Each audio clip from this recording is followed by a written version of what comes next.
My dad found my bank account and told me to pay my sister's bills, so I sent him something instead. I never thought I would be betrayed by someone I loved, especially not in front of so many people. But there I was, standing in my childhood living room, surrounded by extended family during what was supposed to be a celebration, watching my entire world crumble with a single phone call. My dad had just hung up with the bank. His face was stern, that familiar look of disappointment I'd grown to dread over the years. "Olivia," he said, his voice cutting through the chatter like a knife, "we need to talk about your account." My stomach dropped. I had worked so hard to keep that account private, to build something that was mine alone. For 3 years, I'd been saving every penny from my part-time job, every birthday gift, every small victory. It wasn't much, but it represented something precious to me. Independence, hope, a future where I could make my own choices. "Your sister needs help with her bills," he continued, and I felt the room go silent. "You're going to transfer half of what you have to her account. Today." The words hit me like a physical blow. Half of everything I'd worked for, everything I'd sacrificed for. I looked around the room and saw my relatives watching, some with pity, others with that familiar expression that said this was just how things worked in our family. My sister Sarah sat in the corner, not even looking embarrassed. She was scrolling through her phone, probably already planning how to spend money that wasn't hers. It wasn't just the humiliation. It was the way my sister had orchestrated this moment. I later learned she'd been the one to tell Dad about my account, claiming she was worried about me hiding money. I never thought she could hurt me like that, but what I didn't realize was how much deeper her betrayal went. As I stood there, feeling invisible and powerless, something inside me began to shift. The familiar pattern of compliance, of being the good daughter who never caused trouble, felt suffocating. I realized I had a choice. I could continue to let this define me, continue to be the family's unofficial ATM, or I could choose to change everything. The room was waiting for my response. My dad's expectant stare, my sister's casual indifference, my relatives' uncomfortable shuffling. They all expected me to comply, to hand over my hard-earned money with a smile, and, of course, family first. But for the first time in my life, I felt something different stirring in my chest. Not the usual resignation, not the familiar urge to keep the peace. This was something else entirely, something that felt dangerous and liberating at the same time. I didn't know how it would unfold, but one thing was becoming crystal clear. My life would never be the same again. Will I choose to stay silent, or will I take control of my own story? Standing there in that suffocating room, memories began flooding back like water through a broken dam. This wasn't the first time. This moment, this betrayal, was just the culmination of 1,000 smaller cuts that had been bleeding me dry for years. I remembered being 12, when Sarah borrowed my birthday money to buy concert tickets she never paid back. When I asked about it weeks later, she laughed and said I was being petty over $20. My parents sided with her, saying family doesn't keep score. But I did keep score, somewhere deep inside, where all the hurt lived. There was the time in high school when I spent months working on a scholarship essay, pouring my heart into every word. Sarah casually mentioned it to her friend, who then submitted a suspiciously similar version and won the scholarship I desperately needed. When I confronted Sarah, she shrugged and said, "Ideas can't be stolen, Olivia. Maybe you just weren't good enough." The pattern was always the same. Sarah would take something that mattered to me, and everyone would expect me to understand, to be the bigger person, to let it go. "She's going through a rough patch," they'd say. "You know how Sarah is," as if her struggles justified trampling over mine, as if my feelings were somehow less valid, less important. Even my achievements became weapons in her hands. When I got into my dream college, she spent the entire dinner talking about how unfair the admissions process was, how she would have gotten into if she'd had my advantages. What advantages? Working 2 jobs to pay for SAT prep while she got tutors? Staying up until 2 a.m. studying while she partied? The emotional scars ran deeper than anyone knew. Each betrayal taught me to expect less, to want less, to be grateful for scraps of respect from my own family. I learned to make myself smaller, to hide my successes, to apologize for taking up space. I became an expert at swallowing my pain, at pretending that Sarah's knife-sharp words didn't slice right through me. But now, standing in this room where it was happening again, something was different. Maybe it was the public nature of this humiliation, or maybe it was finally seeing the pattern clearly after years of gaslighting myself into thinking I was overreacting.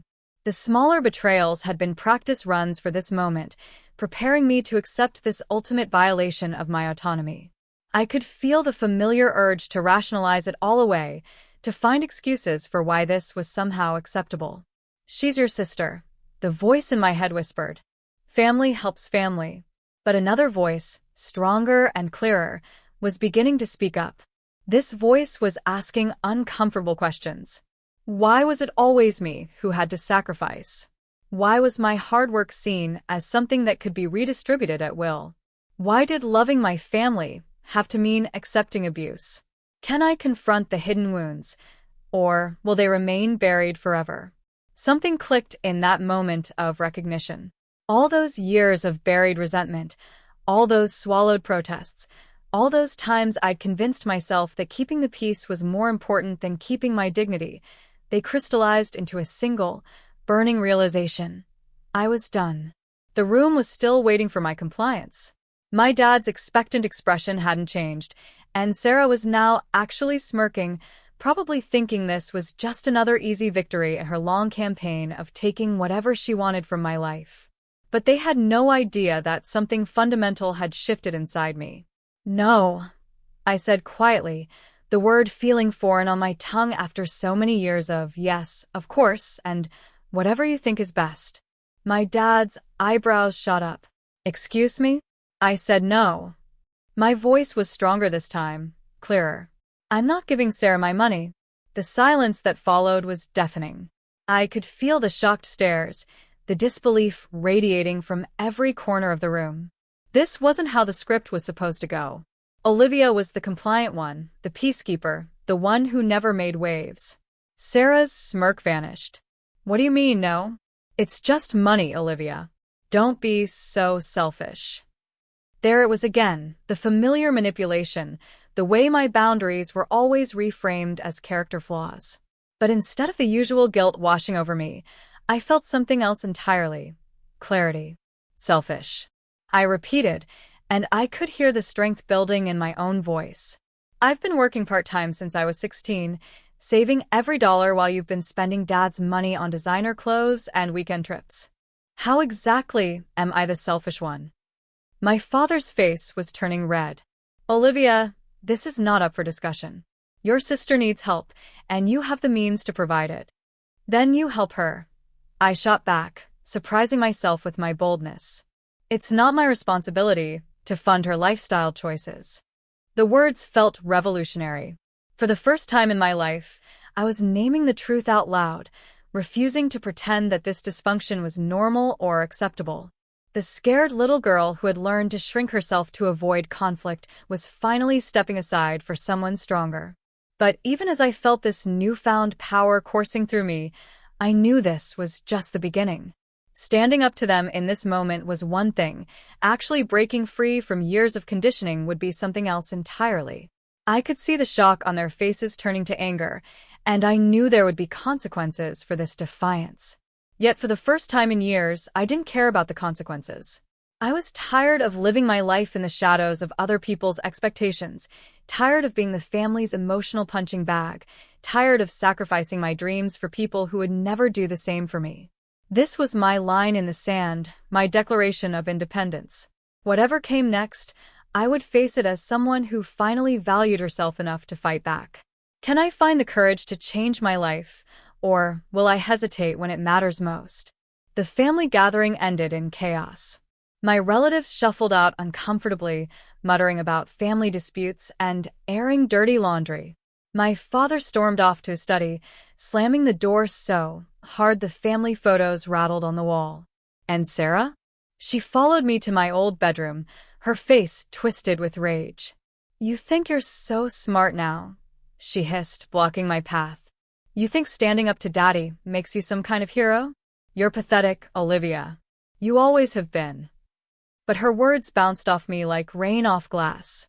Something had fundamentally changed in that living room, and there was no going back. I looked at her, really looked at her, and for the first time, I didn't see my intimidating older sister. I saw a manipulative woman who had built her entire life on taking advantage of others. That night, lying in my childhood bed, I made a decision that would have terrified the old me. I wasn't just going to protect my savings account. I was going to make sure this never happened again, to me or to anyone else in Sarah's orbit. I spent the next few days quietly gathering information. Sarah had always been careless with her finances, confident that someone would always bail her out. It didn't take much digging to discover the extent of her financial chaos. Credit cards maxed out, student loans in default, rent 3 months behind. She wasn't just irresponsible, she was drowning. But the real revelation came when I logged into the family computer and found her email still open. Months of correspondence with our parents, strategically timed requests for money, elaborate sob stories about why she needed help. She had been playing them like chess pieces, and they'd fallen for it every time. The most damning discovery was her messages to friends, bragging about how easy it was to get money from the family bank.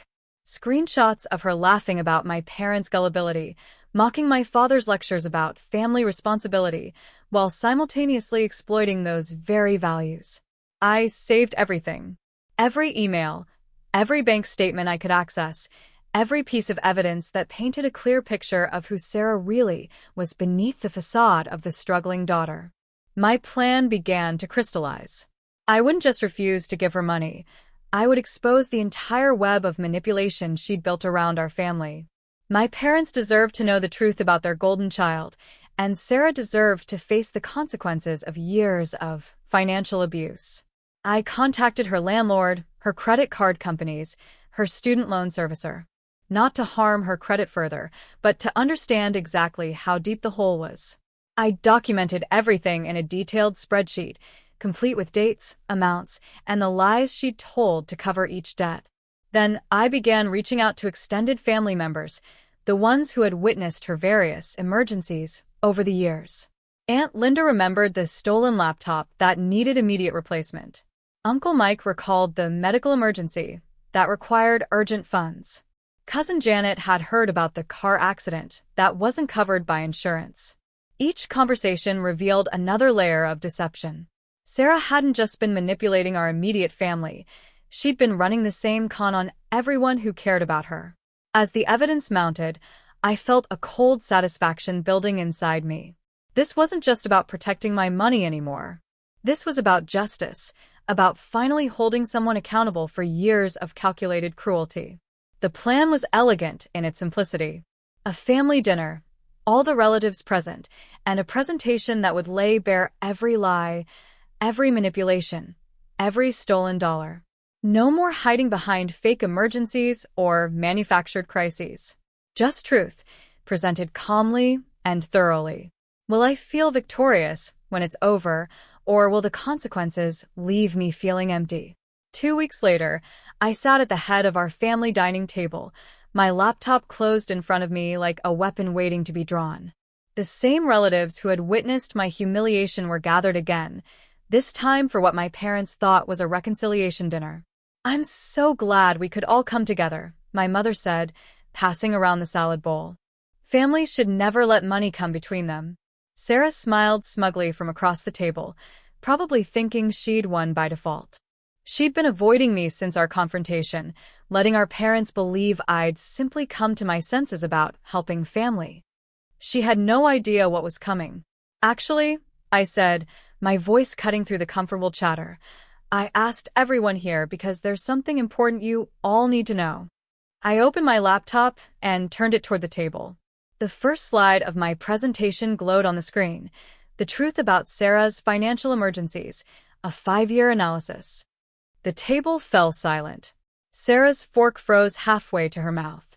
"For the past 5 years," I began, my voice steady and controlled, "Sarah has systematically manipulated everyone in this room. What you're about to see is a comprehensive breakdown of her lies, documented with emails, bank records, and witness testimonies." My father started to interrupt. "Olivia, This is hardly. Dad, I said firmly. You demanded I give her my money because she needed help. Don't you think you deserve to know where your help has actually been going? Click. The next slide showed a spreadsheet detailing every emergency Sarah had claimed over the years. Medical bills that were never paid to doctors. Car repairs for accidents that never happened. Laptop replacements for theft that was never reported to police. Sarah's face had gone pale. This is a violation of my privacy. Privacy? I laughed, and it came out sharper than I intended. You mean like how you violated mine when you told Dad about my bank account? Or when you read my scholarship essay and handed it to your friend? Click. Sarah's own emails appeared on screen, the ones where she bragged to friends about her brilliant manipulation tactics. Uncle Mike leaned forward, reading the message where she called him a gullible old fool for believing her car troubles. My medical emergency last Christmas, Aunt Linda whispered, staring at the email where Sarah laughed about faking symptoms to get money for concert tickets. All fake, I confirmed. Every single one. The room erupted. Voices rose in anger, confusion, disbelief. My parents sat frozen, watching years of their trust crumble in real time. Sarah tried to defend herself, but each explanation only dug her deeper into the hole. You want to know the real truth? I said, raising my voice above the chaos. Sarah owes over $40,000 in various debts. She's been using this family as her personal ATM while building a credit disaster that could take decades to repair. And she was planning to use my college savings as just another Band-Aid on her financial hemorrhaging. The silence that followed was deafening. Sarah's carefully constructed world of lies had collapsed in less than 10 minutes, and she knew it.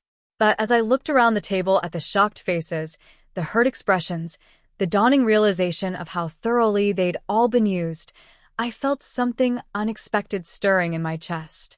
Not triumph, not satisfaction. Something much more complicated. Will I feel relieved after this, or will it leave me questioning everything? The dinner ended with Sarah storming out, my parents sitting in stunned silence, and relatives filtering away in uncomfortable clusters, whispering among themselves. I packed up my laptop methodically, feeling strangely hollow despite having executed my plan flawlessly. In the days that followed, the fallout was swift and brutal. My phone buzzed constantly with messages from family members, some thanking me for opening their eyes, others angry that I'd destroyed family unity. Sarah's friends blocked me on social media after she spun some version of events that painted me as the villain. My parents stopped calling altogether. I had wanted justice, and I'd gotten it. Sarah's manipulation empire had crumbled, her credibility was destroyed, and she could never again use her sob stories to extract money from our family. By every measure, my plan had been a complete success. So, why did I feel so empty? I found myself lying awake at night, replaying the moment when I'd watched my family's faces as the truth sank in. The hurt in my aunt's eyes when she realized Sarah had laughed about her generosity. The way my father's shoulders sagged as years of being played for a fool became undeniable. The devastation on my mother's face as she processed that her daughter, her golden child, had been lying to her for years. I had set out to protect myself and expose Sarah's lies, but I hadn't fully considered how much collateral damage my truth bomb would cause. These people had been victims too, and in some ways, my revelation had victimized them all over again. The worst part was the growing realization that my revenge hadn't actually healed anything. The old wounds were still there, the years of feeling invisible, the accumulated hurt from a lifetime of being the family's scapegoat, the deep-seated belief that I wasn't worthy of protection or priority. Exposing Sarah had felt like justice, but it hadn't filled the hole in my chest where my self-worth should have been. I started having dreams about that dinner, but in the dreams, I was the one being exposed. Everyone was looking at me with the same disappointment and disgust they'd shown Sarah, and I'd wake up in a cold sweat, wondering if I'd become the very thing I'd been fighting against. Had I sought justice, or had I simply become a different kind of manipulator? I'd orchestrated that dinner just as carefully as Sarah had orchestrated her cons. I'd gathered intelligence, planned my attack, and executed it with precision. The methods were different, but the underlying dynamic, using information to control and hurt people, felt uncomfortably familiar. My therapist, whom I'd finally decided to see after years of putting it off, helped me understand that revenge and healing were not the same thing. "You've proven that you're not powerless," she said during one session. "But proving you can hurt someone who hurt you doesn't address why you felt you needed to hurt them in the first place." The truth was becoming clearer, even if it was painful to acknowledge. I had spent so much energy focused on Sarah's wrongdoing that I'd never really addressed my own pain. The betrayals hurt not just because of what she'd done, but because of what I believed about myself, that I deserved it, that I wasn't worth protecting, that my needs would always come second. Sarah's behavior had been inexcusable, but my response had been about more than justice. It had been about proving to myself and everyone else that I mattered, that I had power, that I wouldn't be invisible anymore. Has revenge really brought me peace, or is there more healing to be done? 3 months after that devastating dinner, I found myself sitting in a coffee shop across from my therapist, finally understanding something that had taken me 25 years to learn. My worth had never been dependent on anyone else's treatment of me. "Tell me about your savings account," Dr. Martinez had said during our last session. "Not the money itself, but what it represented to you." I'd thought about that question for days, and suddenly the answer was crystal clear. That account hadn't just been about financial independence. It had been proof that I was capable, that I could build something meaningful, that I had value beyond what my family assigned to me. Sarah's attempt to take it wasn't just theft. It was an attack on the evidence of my own worth. But here's what I finally understood. She couldn't actually take my worth, no matter how much money she stole or how many lies she told about me. My value wasn't stored in that bank account. It was stored in me. The realization was both liberating and terrifying. If my worth came from within, that meant I'd always had the power to protect it.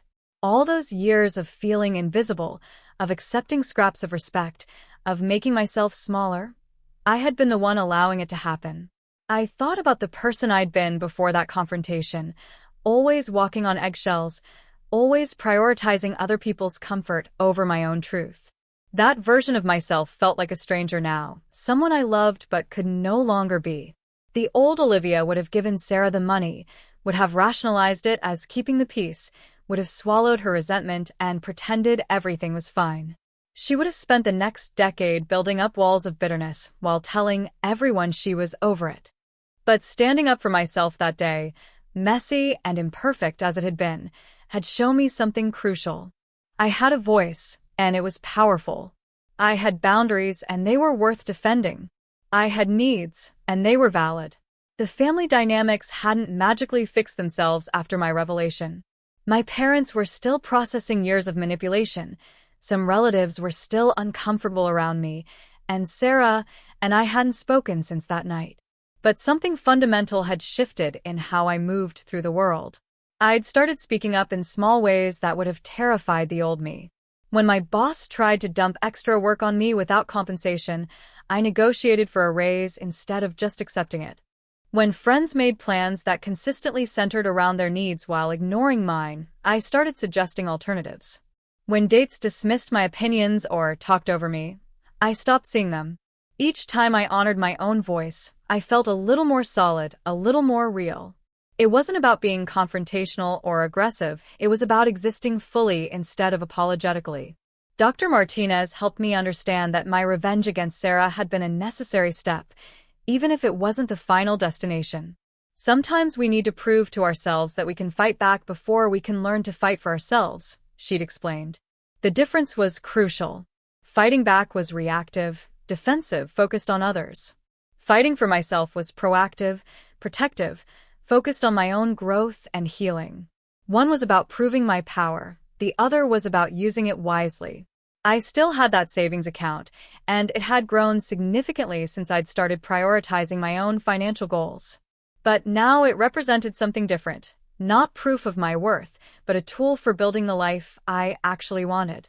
I'd also started pursuing dreams I'd abandoned years ago. The photography classes I'd always wanted to take, the hiking trips I'd postponed because Sarah always had some crisis that required my attention, the creative writing workshop that made my soul sing.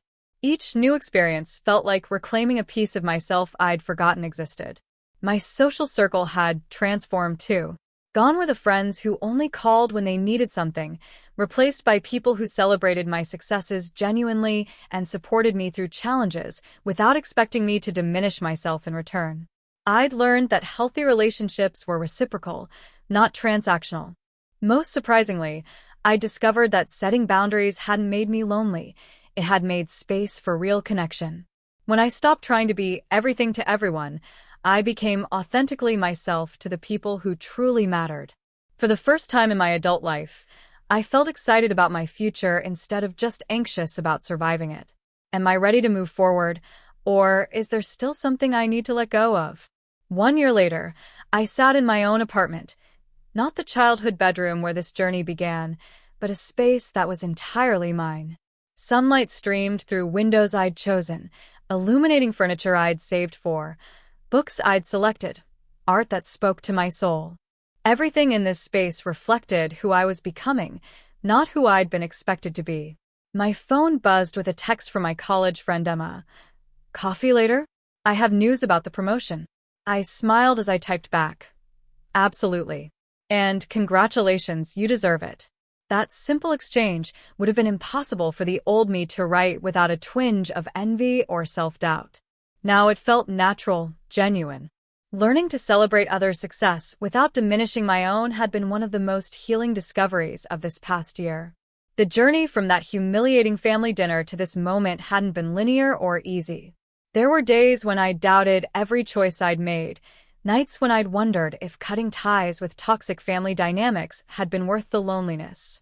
But sitting here now, surrounded by the life I'd built on my own terms, I knew with absolute certainty that I'd found my way home to myself.